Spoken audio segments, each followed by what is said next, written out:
Assalamualaikum warahmatullahi wabarakatuh. Selamat pagi kepada seluruh panitia dan seluruh peserta yang saya hormati, baik unit alumni FKKMK UGM, LCC dan jajarannya, KGK beserta jajarannya, dan saya hari ini juga sedikit ingin mengapresiasi LCC. Jadi terkait peran mengedukasi ini, jujur LCC ini merupakan komunitas yang benar-benar menginspirasi saya sejak 10 tahun yang lalu ya. Saya mengiringi perjalanannya juga sedikit banyak karena memang founder-foundernya banyak dari angkatan saya 2006, Aziz, Iqbal, Desti, Rio, Bayu dan lain-lain beserta teman-teman lain di angkatan-angkatan lain juga luar biasa sekali kalian pada saat di zaman itu yang memang teknologi belum semaju sekarang ya, belum se-open sekarang, kalian sudah menjadi komunitas pendidik, berhasil mendirikan komunitas pendidik yang pasti menjadi peran penting seperti itu, mengambil peran penting itu di dalam masyarakat kita. Dan bisa kita lihat saat ini masyarakat luas, terutama kita lihat dari sosial media ya, sudah banyak sekali orang-orang yang tertarik terhadap dunia gizi, ilmu gizi seperti itu. Oke, selamat pagi dan salam kenal juga kepada seluruh peserta dimanapun kalian berada. Hari ini saya diamanahi untuk menjelaskan bagaimana perjalanan kami dalam mengedukasi melalui catering diet kami. Jadi catering diet kami bernama Nutrimil ya. Ini home base-nya di Banjarmasin, kebetulan saya orang Kalimantan. Setelah lulus pada tahun 2010, ini saya menjelaskan profil usaha dulu, dan tidak lepas profil usaha ini juga perjalanannya terkait perjalanan karir saya dimulai pada tahun 2010 itu saya lulus, kemudian kembali ke halaman, pulang kampung ya, pulang ke Banjarmasin. Di sana saya pada tahun 2010 itu aktif menjadi dosen di Stikes Husada Borneo Banjarbaru, satu-satunya PTS yang memiliki prodi gizi di Kalimantan Selatan.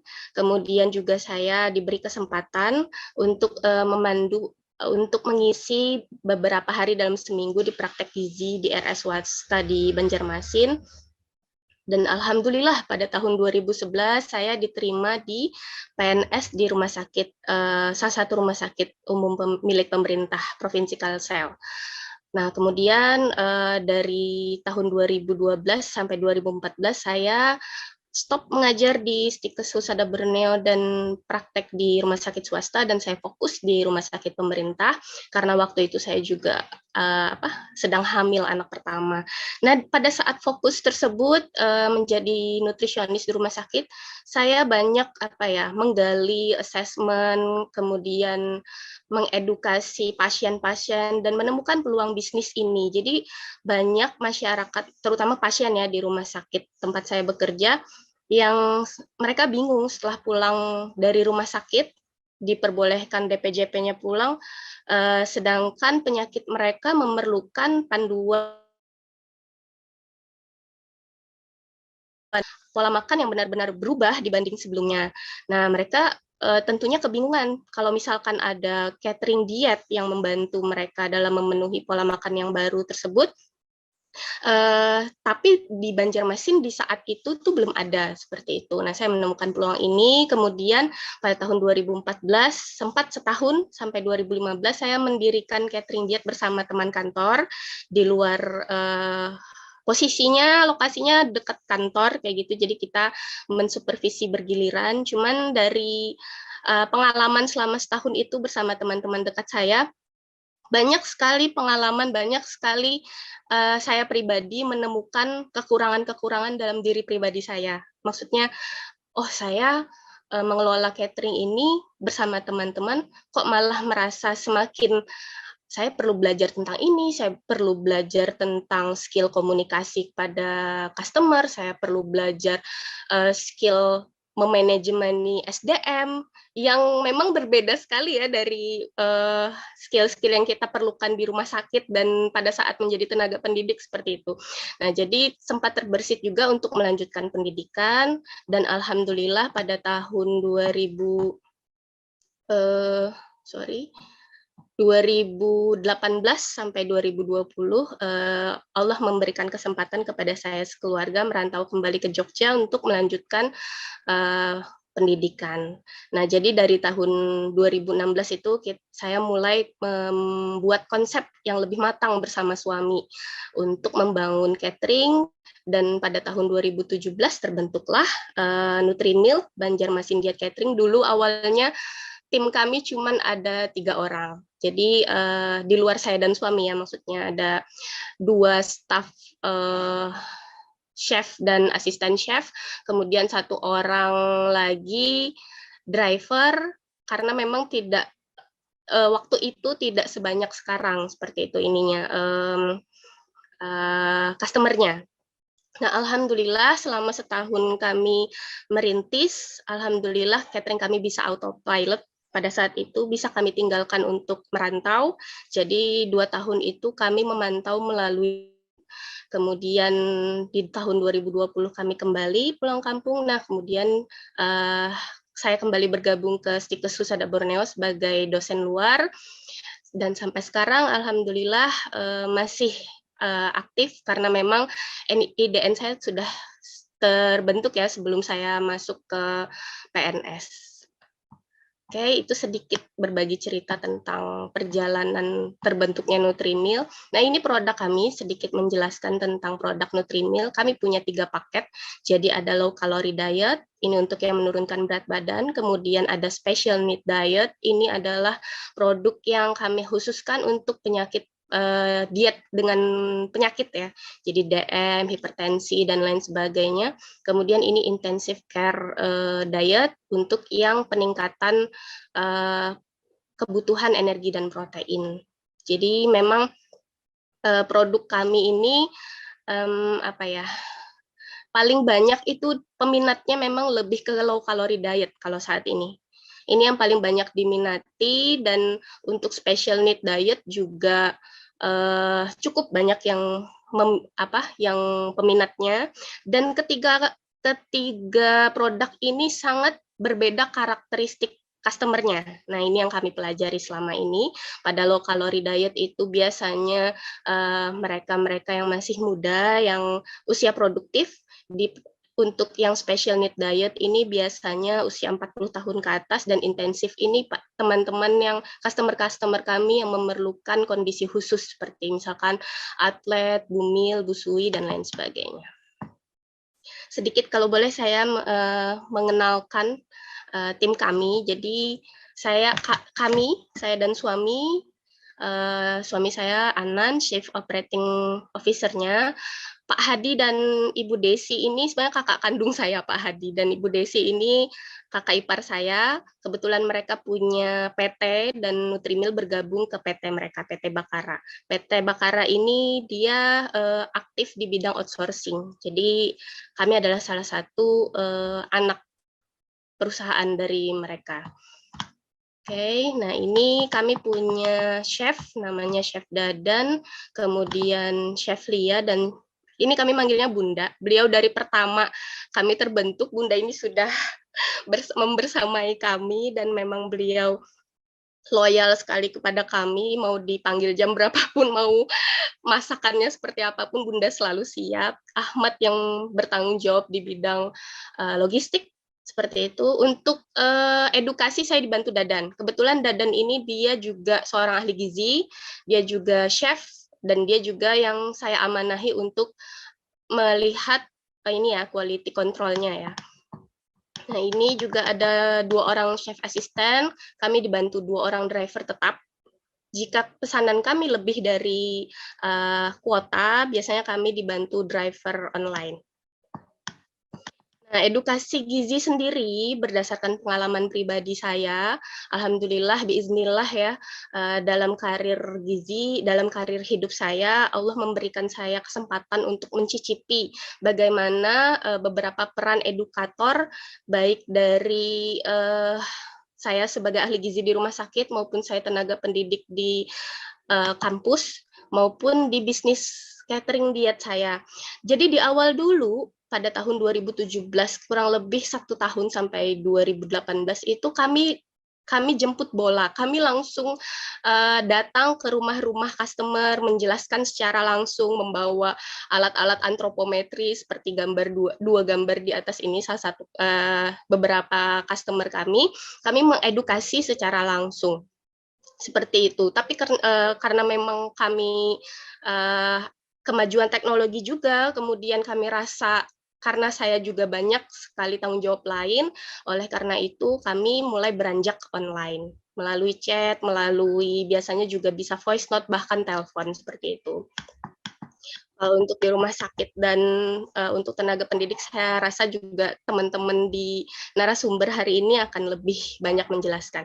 Ini saya sedikit bercerita aja ya terkait bagaimana mengassessment secara online kepada customer. Nah, jadi biasanya kami meminta data pribadi customer, kemudian kami hitungkan status gizinya, kemudian target penurunan berat badannya, target waktu pencapaian berat badannya. Nah, biasanya pada saat awal itu kami minta customer juga memfoto dirinya yang secara utuh dari atas sampai bawah seperti itu untuk membandingkan before after-nya.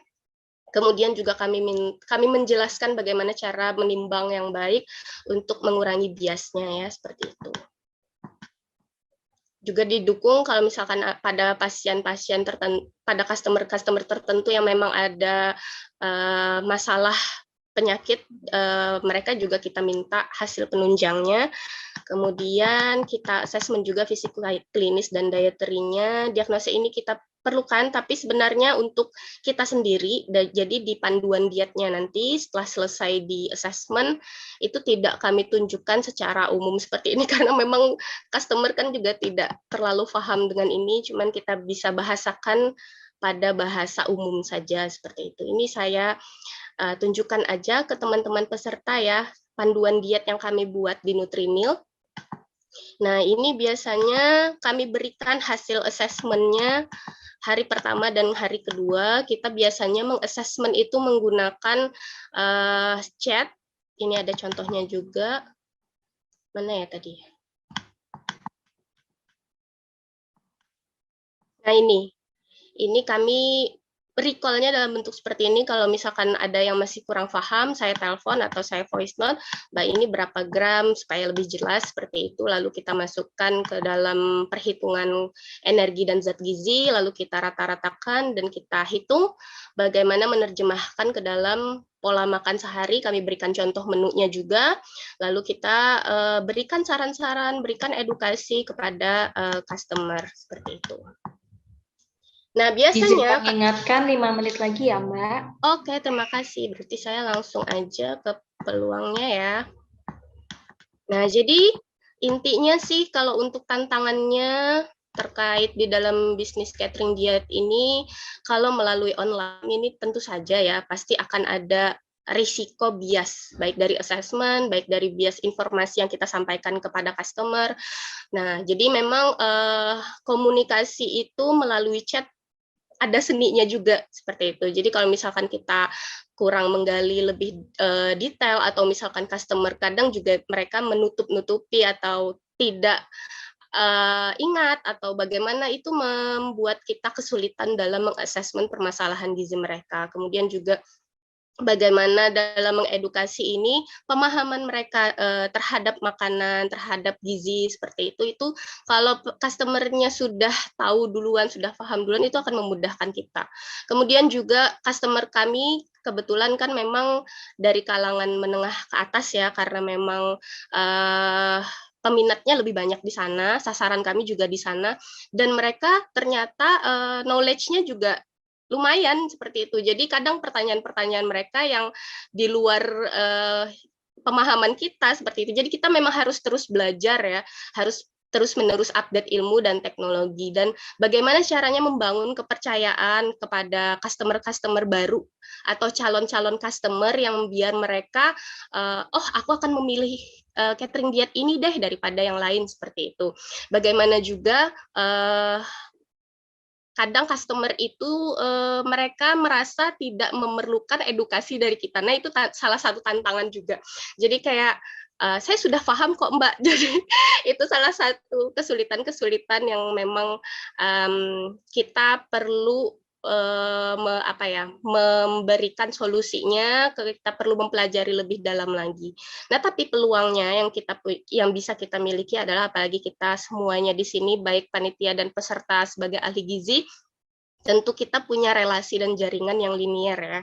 Kebetulan saya bekerja di rumah sakit, saya banyak kenalan tenaga medis yang paham betul bahwa kita memiliki skill-nya, kita yang paham knowledge-nya. Jadi itu nilai tambahnya dibandingkan pesaing, dibandingkan kompetitor seperti itu. Kebetulan juga di Banjarmasin kompetitor kami belum ada yang memiliki ahli gizi seperti itu. Nah, kemudian usaha kita juga sesuai keilmuan. Kemudian saat ini tidak bisa dipungkiri ya, ketertarikan masyarakat terhadap pola hidup sehat tuh, apalagi di zaman pandemi itu semakin meningkat.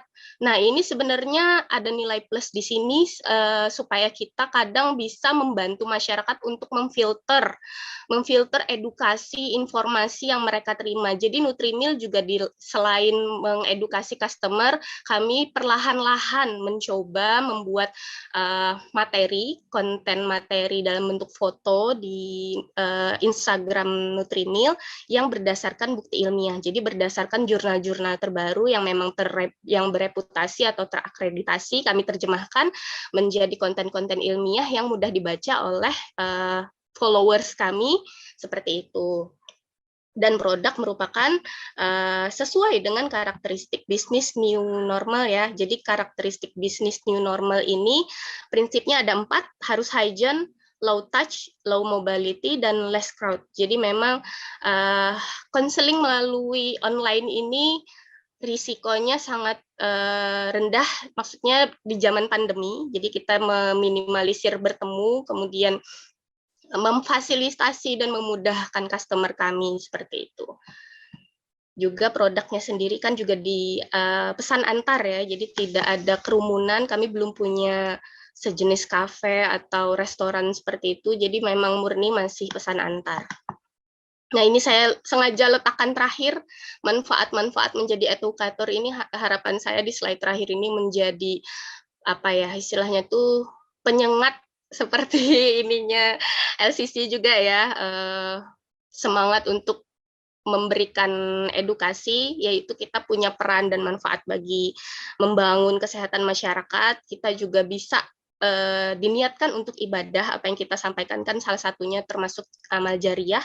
Kita juga akan memiliki jaringan yang luas, apalagi kalau orang yang kita, klien atau pasien yang kita edukasi merasakan manfaatnya, pasti akan mereka akan memberikan review positif, dan itu akan memberikan dampak baik juga bagi kita, akan semakin banyak yang direkomendasikan oleh customer tersebut kepada kita. Kemudian hal ini juga membuat skill komunikasi kita terasah, dan ilmu kita insya Allah akan selalu update. Kita akan merasa dituntut untuk selalu belajar.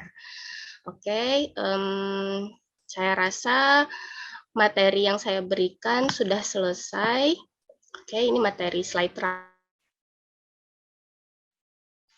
bisa saya sampaikan, kurang lebihnya saya mohon maaf. Terima kasih. Assalamualaikum warahmatullahi wabarakatuh.